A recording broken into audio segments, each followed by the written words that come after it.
Hello everyone, कैसे हैं आप? बढ़िया, मस्ती ना। चलिए, तो लास्ट क्लास में हमने क्या पढ़ा था? हमने ये रिलेशन एंड फंक्शन के बारे में पढ़ा था। तो मैं 1 मिनट में क्विक रिवीजन करवा देता हूँ आपको। देखिए, हमने क्या क्या पढ़ा? ये पढ़ा था हमने रिलेशन एंड फंक्शन, सेट्स क्या होते हैं उसके बारे में पढ़ा था। नेक्स्ट हमने ये पढ़ा था कि किसी सेट के अंदर m एलिमेंट है तो उसके सबसेट कितने बन सकते हैं, सबसेट्स के बारे में पढ़ा। नेक्स्ट हमने रिलेशंस को पढ़ा था कि ऑर्डर्ड पेयर क्या होता है, कार्टेशियन प्रोडक्ट ऑफ सेट्स क्या होता है, ए क्रॉस बी कैसे फाइंड आउट करते हैं, बी क्रॉस ए कैसे फाइंड आउट करते हैं, यानी कि कार्टेशियन प्रोडक्ट ऑफ सेट्स को कितने तरीके से हम रिप्रेजेंट कर सकते हैं। क्लियर? उसके बाद में हमने ये सारी चीज़ें पढ़ी। देखिए आगे उसके एग्जाम्पल्स पढ़े कि ए क्रॉस बी को कैसे फाइंड आउट करते हैं। जब आपको ए दे रखा हो, बी दे रखा हो, तो हम कैसे उसका ए क्रॉस बी फाइंड कर सकते हैं, बी क्रॉस ए कैसे फाइंड आउट करते हैं। ठीक है। देन यदि सेट ए के अंदर m एलिमेंट है, सेट बी के अंदर n एलिमेंट है, तो ए क्रॉस बी में कितने एलिमेंट्स होते हैं वो हमने हमारी प्रीवियस क्लास में पढ़ा। हमने रिलेशन के बारे में भी पढ़ लिया था कि रिलेशन क्या होता है। Relation is a subset of A cross B. Relation को कितने तरीके से हम रिप्रेजेंट करते हैं वो भी मैंने आपको बताया कि 5 तरीके हैं, लेकिन हमारे यूजफुल कौन कौन से? Roster form, set builder form, arrow diagram. Clear? और किसी सेट के अंदर n एलिमेंट हो, बी के अंदर m एलिमेंट हो, तो ए क्रॉस बी में mn एलिमेंट होते हैं। और how many relation we can define from set A to set B is 2 raised to the power mn। ये हमने नोट में पढ़ा और ये मैंने आपको एक्सप्लेन किया। इस पे बेस्ड क्वेश्चन आते हैं। आज हम क्या पढ़ने वाले हैं? आज हम पढ़ेंगे कि रिलेशन का अगला टॉपिक, रिलेशन हमने पढ़ लिया बहुत अच्छे से। उसके डोमेन क्या होते हैं, उसके कोडोमेन क्या होता है, उसकी रेंज क्या होती है। देन हम टाइप्स ऑफ रिलेशन के बारे में पढ़ेंगे। चलिए स्टार्ट करते हैं। एक रिलेशन है, a relation mapping from set A to set B. Domain के बारे में आपको एक्सप्लेन करता हूं।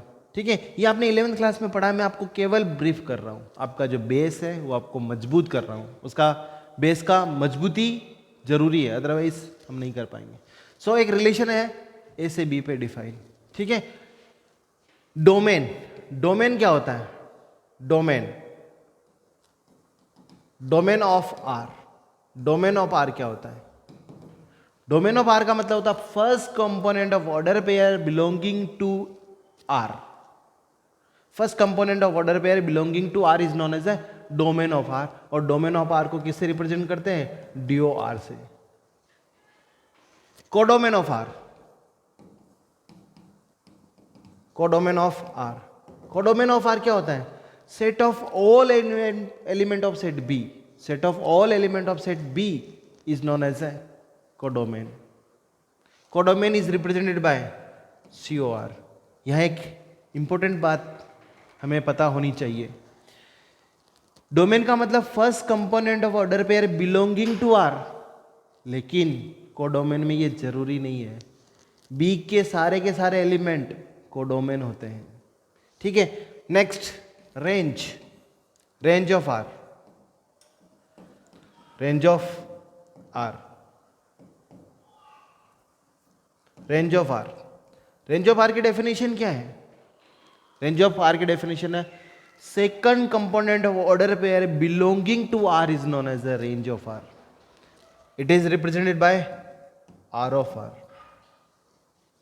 तो तीनों चीजें आपको क्लियर समझ में आ गई होगी। मैं एक एग्जाम्पल के थ्रू इसको समझाता हूं। ठीक है, ध्यान से देखिए। एक रिलेशन है, एक सेट है, दूसरा सेट बी है। इसके अंदर एलिमेंट है ए बी सी। इसके अंदर 1 2 3 4 5। Relation is defined from set A to set B. किस तरीके से डिफाइन है? ए का 2 से, बी का 2 से, बी का 4 से, सी का 3 से। For example like that relation is defined. इसको यदि मैं रोस्टर फॉर्म से लिखूंगा तो R इज इक्वल टू कितना होगा? A, 2 B, 2 B, 4, A, 2, B, 2, B, 4, C, 3, C, 3. This is the relation. Now we want to find out the domain. देखिए इस रिलेशन में फर्स्ट कंपोनेंट कौन कौन से फर्स्ट कंपोनेंट है? Domain of R, DOR. Domain of R कितना होगा? A, B, C तीनों. ये देखो B दो बार आ रहा है, लेकिन हम सेट में जब एलिमेंट रिपीट होता है उसको एक ही बार लिखते हैं. तो डोमेन ऑफ आर ABC. देखिए codomain of R, codomain of R क्या होगा? 2, 3 and 4. 2, 3 and 4. Sorry, codomain of R कितना होगा? 1, 2, 3, 4. कोडोमेन क्या होता है? क्या डेफिनेशन बताइए? Set of all element of set B is known as a codomain. So codomain R 1, 2, 3, 4 and 5. Then range of R. Range of R क्या होता है? Second component of order pair belonging to R. देखिए 2, 3 and 4. सो जो range of R is 2, 3, 4. यहां एक relation है. अब थोड़ा सा इंटरकनेक्ट करेंगे तो आपको एक रिलेशन पता चलेगा. देखिए कोडोमेन और रेंज में एक रिलेशन है. Range is a subset of codomain of R. So हम क्या लिख सकते हैं कि range of R is subset of codomain of R. तो ये जो बेसिक है 11th क्लास का, आपको आई थिंक सो क्लियर हो गया होगा. हमारी 12th स्टार्ट नहीं हुई है, हमारी 11th ही चल रही है अभी. ये बेस चल रहा है. 11th का बेस यदि कमज़ोर होगा तो हम 12th नहीं पढ़ पाएंगे. इस वजह से मैंने ये पूरा टॉपिक क्लियर किया है. आई थिंक सो आपको क्लियर हो गया होगा. चलिए, मैंने आपको वादा किया था कल कि हम आज टाइप्स ऑफ रिलेशन पढ़ेंगे और क्वेश्चन इसी पे बेस्ड आता है. तो इसको देखिए बहुत अच्छे तरीके से, ठीक है.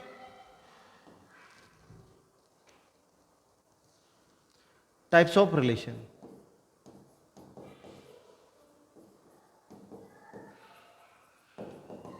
Types of relation.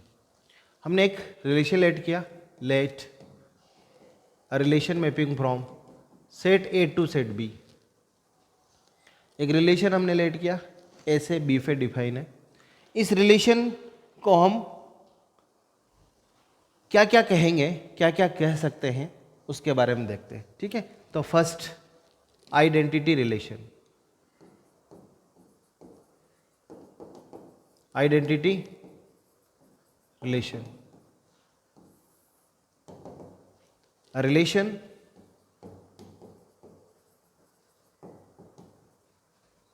R mapping from set A to set A is said to be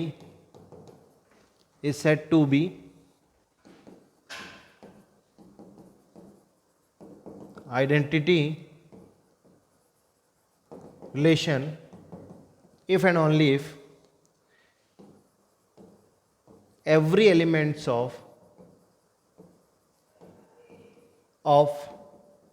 set A is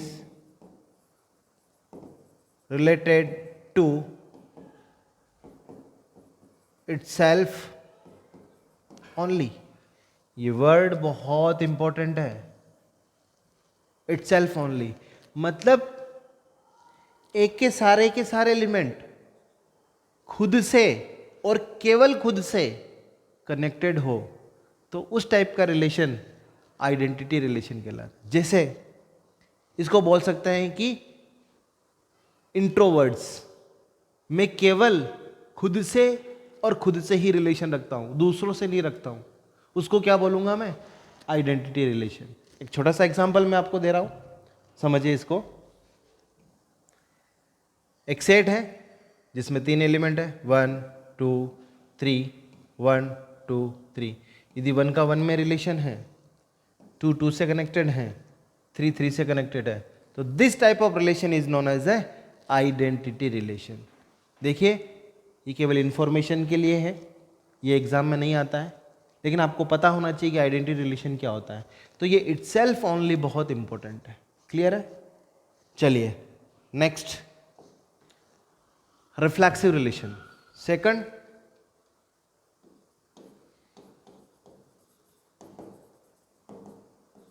reflexive relation. ये बहुत इंपॉर्टेंट है, बहुत काम आता है। A relation mapping from set A to B, इसको मैपिंग बोलते हैं। ये सच दैट है, यहां पर मैपिंग कहलाता है। A relation R mapping from A to B is set to B reflexive relation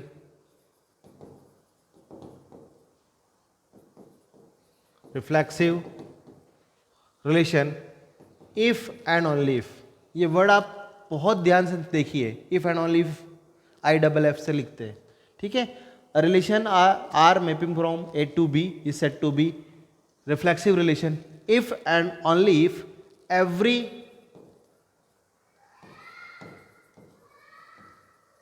every elements of set A is related to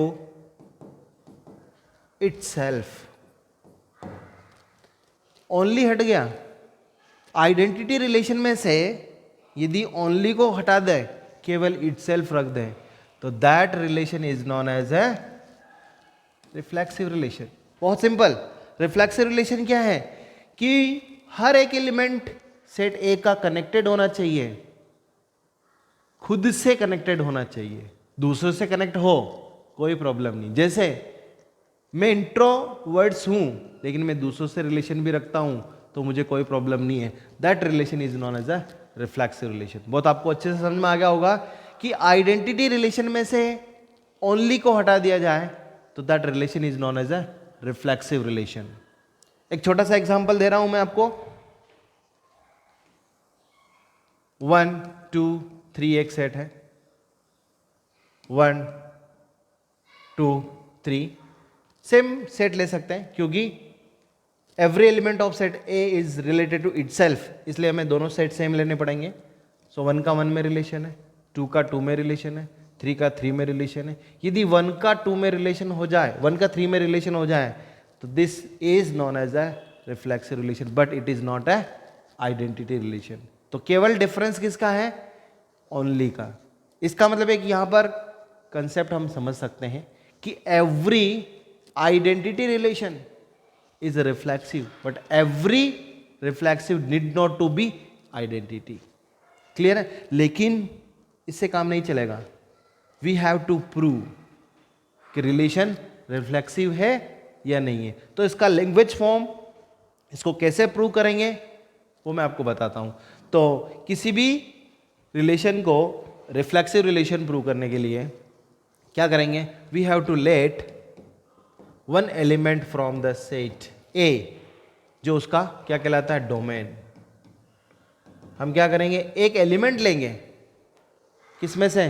domain में से, और उस एलिमेंट का खुद के साथ रिलेशन बता देंगे। That is A comma A belongs to R, if A comma A belongs to R. और हम इसको ऐसा भी लिख सकते हैं, और A is related to A, then R is reflexive। R is reflexive। Clear है? कोई प्रॉब्लम नहीं है। फिर से देखिए, एक एलिमेंट लेंगे हम डोमेन में से, उस एलिमेंट का रिलेशन हम खुद के साथ बता देंगे, तो हम क्या कहेंगे? वो रिलेशन रिफ्लेक्सिव। एक छोटा सा एग्जांपल मैं आपको देना चाह रहा हूं। जैसे एक रिलेशन है जो set of all lines in a plane है। Relation define like that L1 is parallel to L1, या L इज एक लाइन है जो खुद के साथ पैरेलल है, तो वो रिफ्लेक्सिव होता है। क्यों? ये लाइन खुद के साथ तो पैरेलल होती ही है, तो वो क्या कहलाएगी? आपका रिफ्लेक्सिव रिलेशन कहलाएगी। आपको आई थिंक सो समझ में आ गया हो। हम क्वेश्चन करेंगे तब और क्लियरली समझ में आएगा कैसे हम इसको प्रूव करेंगे, लेकिन इसका कंसेप्ट आपको समझ में आना चाहिए कि रिफ्लेक्सिव रिलेशन क्या होता है कि हम एक एलिमेंट लेंगे डोमेन में से, उसका जो रिलेशन है खुद के साथ हम प्रूव कर देंगे, तो वो क्या कहलाएगा? आपका रिफ्लेक्सिव रिलेशन कहलाएगा। Next third relation is symmetric relation. Symmetric relation. Symmetric relation क्या होता है? A relation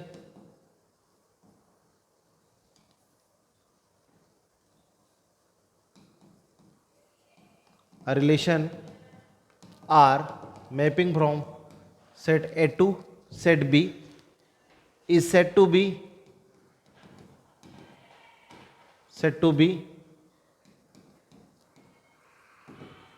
symmetric relation if and only if let A comma B belongs to R. This implies B comma A also belongs to R for all A comma B belongs to A. मतलब हम क्या करेंगे? दो element लेंगे domain में से, इस A में से दो एलिमेंट लेंगे, एक ऑर्डर पेयर लेंगे उस रिलेशन में से, A comma B related to R है। यदि आप, दिस इंप्लाइज का मतलब टू प्रूव, यदि आप B को A के साथ रिलेशन में बता देंगे तो we can say that it is a symmetric relation. जैसे राम श्याम के साथ रिलेशन रखता है, लेकिन राम श्याम के साथ रिलेशन रखता है, लेकिन श्याम राम के साथ रिलेशन नहीं रखता है, तो ये सिमेट्रिक नहीं होता है। सिमेट्रिक क्या होता है? ताली दोनों हाथ से बजती है। राम भी श्याम के साथ रिलेशन में है, श्याम भी राम के साथ रिलेशन में है, तभी वो क्या कहलाएगा? सिमेट्रिक रिलेशन कहलाएगा। तो सेम इसको कैसे प्रूव करेंगे मैथमेटिकल फॉर्म में? हमें क्या करना पड़ेगा? दो एलिमेंट लेना पड़ेगा डोमेन में से, एक ऑर्डर पर हमें लेना पड़ेगा रिलेशन में से। उसका उल्टा यदि हम प्रूव कर पाए तो रिलेशन क्या कहलाएगा? सिमेट्रिक कहलाएगा, अदरवाइज नहीं। नेक्स्ट फोर्थ जो टॉपिक है वो है हमारा एंटीसिमेट्रिक।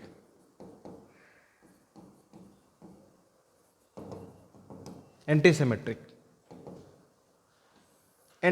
रिलेशन क्या होता है? A relation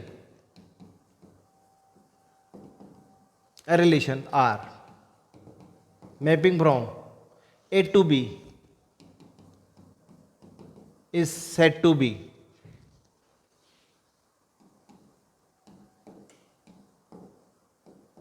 antisymmetric relation if and only if let A comma B belongs to A, also let A comma B belongs to R and B comma A belongs to R. This implies A is equal to B.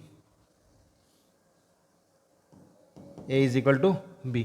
देखिए antisymmetric relation क्या होता है? एक relation R mapping from A to B है। वो antisymmetric relation कब कहलाएगा? जब हम क्या करेंगे? दो एलिमेंट लेंगे डोमेन में से, उसमें दो ऑर्डर पेयर लेंगे। पहला A comma B belongs to R, B comma A belongs to R, then this implies, मतलब आप यदि प्रूव कर पाए A is equal to B, then we can say that it is antisymmetric relation, otherwise not. यहां पर एक concept बताता हूं, ये रिलेशन कहां पॉसिबल होगा, किस जगह पॉसिबल होगा? आपने पढ़ा था आइडेंटिटी रिलेशन, वहां पॉसिबल है। देखिए 1 का 1 के साथ रिलेशन, 2 का 2 के साथ रिलेशन, 3 का 3 के साथ रिलेशन। तो कह सकते हैं कि every identity relation is antisymmetric relation. It's vice versa, इस कन्वर्स इज ट्रू। क्लियर? यानी कि एंटीसिमेट्रिक रिलेशन भी क्या होता है? आइडेंटिटी रिलेशन होता है। क्लियर? नेक्स्ट जो रिलेशन है बहुत इंपॉर्टेंट है, fifth relation, transitive relation, transitive relation, बहुत important relation. A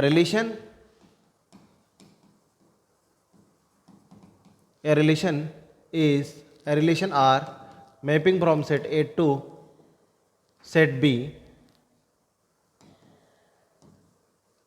is said to be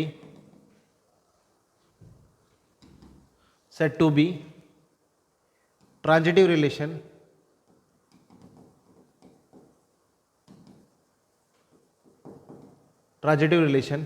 if and only if let A, B, C belongs to A. Also let A, B belongs to R and B, C belongs to R.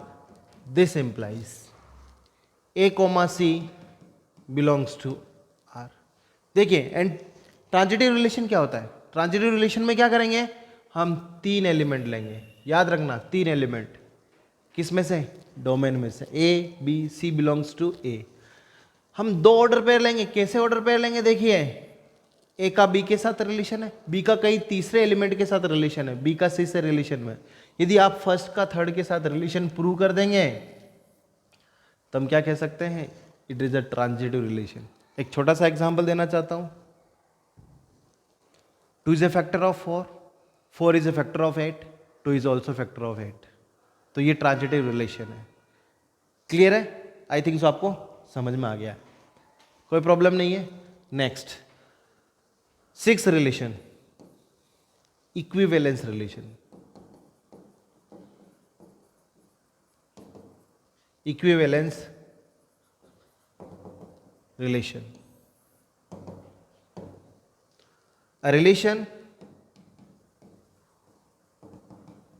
relation R mapping from set A to set B is said to be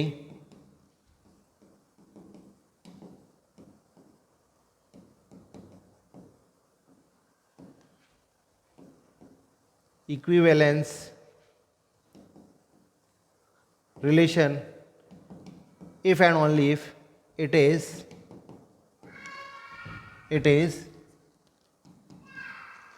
first reflexive, second symmetric, और third transitive.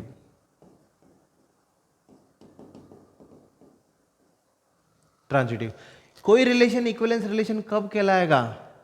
जब वो relation reflexive हो, symmetric हो और transitive हो। इन तीनों में से एक भी यदि नहीं हुआ तो वो रिलेशन इक्विवेलेंस रिलेशन नहीं कहलाएगा। आई थिंक सो आपको क्लियर हो गया होगा। मैं एग्जाम्पल के थ्रू या हम क्या करेंगे, एक्सरसाइज सोल्व करेंगे, क्योंकि बहुत इंपॉर्टेंट है, क्योंकि एनसीईआरटी इनफ है।